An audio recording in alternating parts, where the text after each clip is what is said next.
Salut à tous, j'espère que vous allez bien. Bienvenue sur la chaîne Help IT. Dans une précédente vidéo, nous avons vu comment créer des utilisateurs, des dossiers, appliquer des droits sur des dossiers, comment créer des unités organisationnelles à l'aide d'un script batch file. Alors dans cette vidéo, nous allons voir comment créer un script de connexion à l'aide de PowerShell qui va nous aider à mapper des lecteurs réseau vers nos dossiers préalablement créés. De ce fait, dans un premier temps, je vous inviterai à vous abonner pour ne rater aucune vidéo, des vidéos intéressantes à venir. Et par la suite, nous allons mettre en place notre script. Et comme prérequis, nous avons les RSAT à installer, les outils d'administration de serveurs distants ou Remote Service Administration Tools en anglais. Ces outils vont nous permettre d'interagir directement avec notre Active Directory car ils comportent les modules Active Directory dans lesquels on retrouve les commandes comme get add user par exemple. Et pour installer ces outils, nous avons deux options: passer par paramètres, application, fonctionnalité facultative, ensuite ajouter une fonctionnalité. Sinon, la deuxième option, c'est de passer par PowerShell avec cette commande Add Windows Capability. Donc, moi, personnellement, je suis passé par cette option parce que plus rapide et plus simple pour moi. Donc, une fois qu'on installe les outils AD, les outils RSAT, nous allons faire une importation du module Active Directory avec cette commande.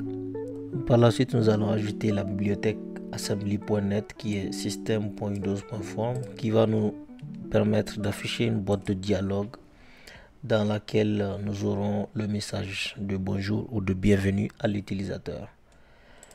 Cette étape n'est pas obligatoire, donc vous pouvez l'ajouter ou ne pas l'ajouter selon votre convenance. Par la suite, nous allons récupérer le nom de l'utilisateur et afficher le message de bonjour. Donc nous aurons cette commande.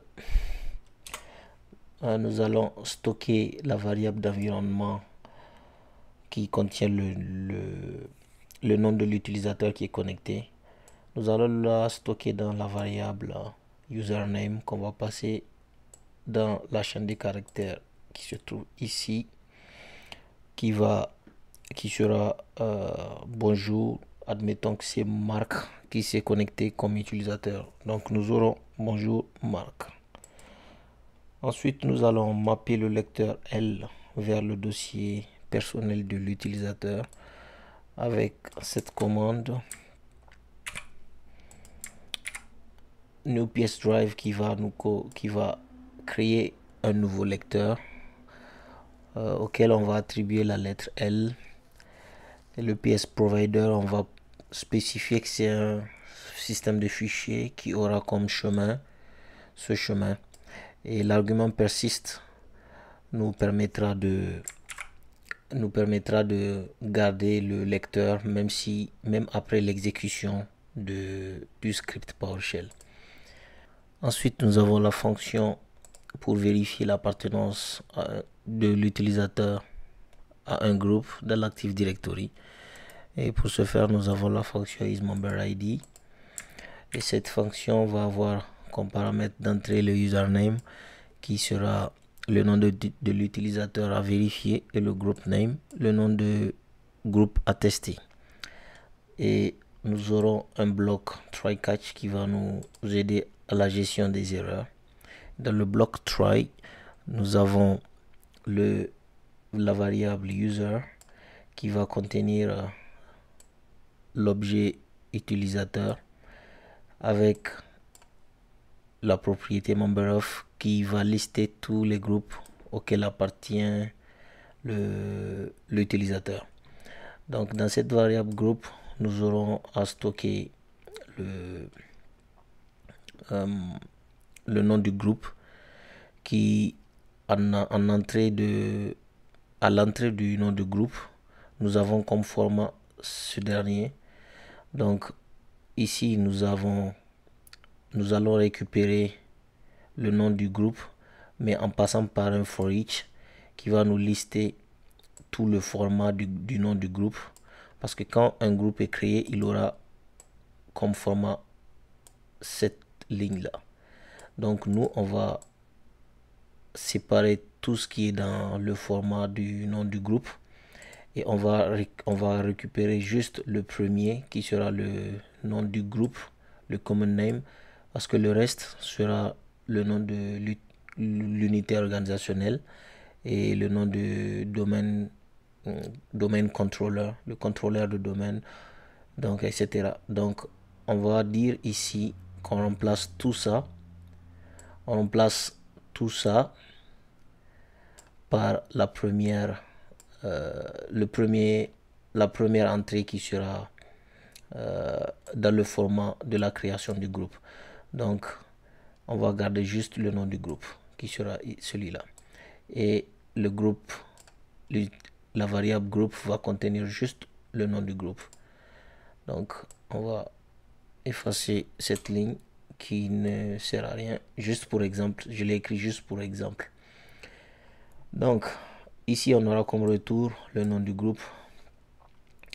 Dans la variable groupe va contenir le nom du groupe, et par la suite le bloc catch va s'exécuter seulement en cas d'erreur et va renvoyer cette phrase là, erreur lors de la récupération de l'utilisateur. Ça c'est juste en cas d'erreur.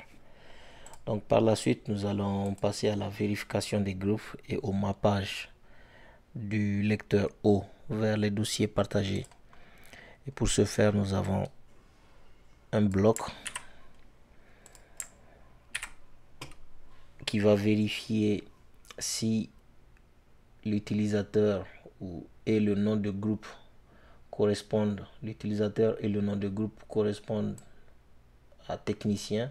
Si c'est le cas, créer un nouveau lecteur qui aura la lettre O et qui va pointer sur le dossier partagé technicien et persiste.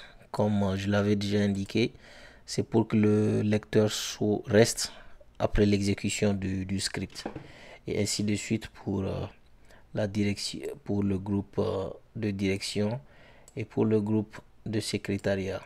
Si l'utilisateur est dans le groupe, fait partie du groupe secrétariat, donc créer un nouveau lecteur qui aura comme nom la lettre O et qui va pointer sur le dossier partagé secrétariat. Fait que si on résume bien notre script, le script va d'abord récupérer le nom de l'utilisateur. Après cela, mapper le lecteur L au dossier personnel de l'utilisateur. Après, on va vérifier si l'utilisateur appartient à un groupe de l'Active Directory. Et ici, on aura les groupes qu'on va choisir et qui vont pointer vers les dossiers partagés. Et si l'utilisateur qui est connecté fait partie d'un groupe qui est spécifié dans ces conditions, alors l'utilisateur aura accès au dossier partagé dans le dossier compagnie sur le serveur. Donc on va enregistrer notre script. Maintenant nous allons placer notre script au bon endroit pour pouvoir le déployer par GPO. Pour ce faire, nous allons dans le dossier sysvol, formation pour LAN, script, et nous allons placer notre script ici. Pour ma part, j'avais déjà une copie du script dans ce dossier. Fait que vous le placez ici. Par la suite, nous allons ouvrir le gestionnaire de stratégie de groupe. Dans ce gestionnaire, nous allons créer une nouvelle stratégie qu'on va appeler script de connexion. Et dans la nouvelle stratégie, nous allons ajouter notre script dans l'onglet configuration utilisateur, stratégie, paramètres Windows, script, ouverture de session. Et là, nous allons choisir script PowerShell parce qu'il s'agit d'un script PowerShell. Ajouter, parcourir. Et là, nous allons parcourir notre sysvol qui sera là. Script. Et nous allons choisir notre script qui est là. Alors ici, il faut faire attention parce que ce chemin qu'on a, c'est le chemin à partir du disque C du serveur. Donc, si un utilisateur est sur un ordinateur client et essaye de se connecter à son... Et le script ne peut pas voir un ordinateur client parce que le script est juste sur il n'est pas déployé sur les réseaux avec ce chemin. Donc là, il va falloir modifier un peu le nom du chemin. Il va falloir mettre le nom de votre serveur. Donc pour mon cas, ça sera SRV 2019. Et après, le reste du nom sera correct. Donc avec ce chemin, le script sera déployé sur le réseau. Et là, on va appliquer. On va fermer cette fenêtre. Et là, on va lier le script au domaine. Donc là, on va faire lier un objet stratégie, deux stratégies de groupe existant. Et là, on a notre script qu'on va lier à notre unité organisationnelle campagne. Donc là, on voit bien que la stratégie de groupe, la GPO, script de connexion est liée à la compagnie. Donc normalement, tout doit fonctionner. Là, on va switcher vers un ordinateur client. L'ordinateur client qu'on a là, on va se déconnecter et on va se reconnecter avec un utilisateur. On va choisir Sandra. Donc là,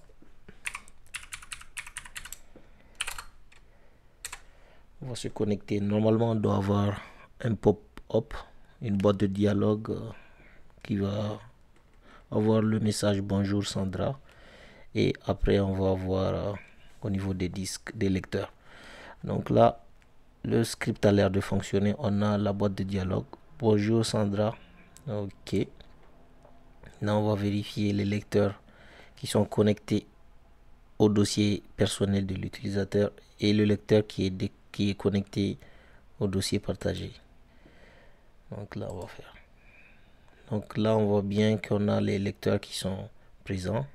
Le lecteur qui est connecté au dossier personnel de Sandra, qui a le nom Sandra, et le lecteur qui est connecté au dossier partagé, secrétariat. Donc notre script fonctionne très bien. Nous sommes à la fin de notre vidéo. N'hésitez pas à liker, à commenter si elle vous a plu. Et n'oubliez pas de vous abonner pour ne rater aucune vidéo.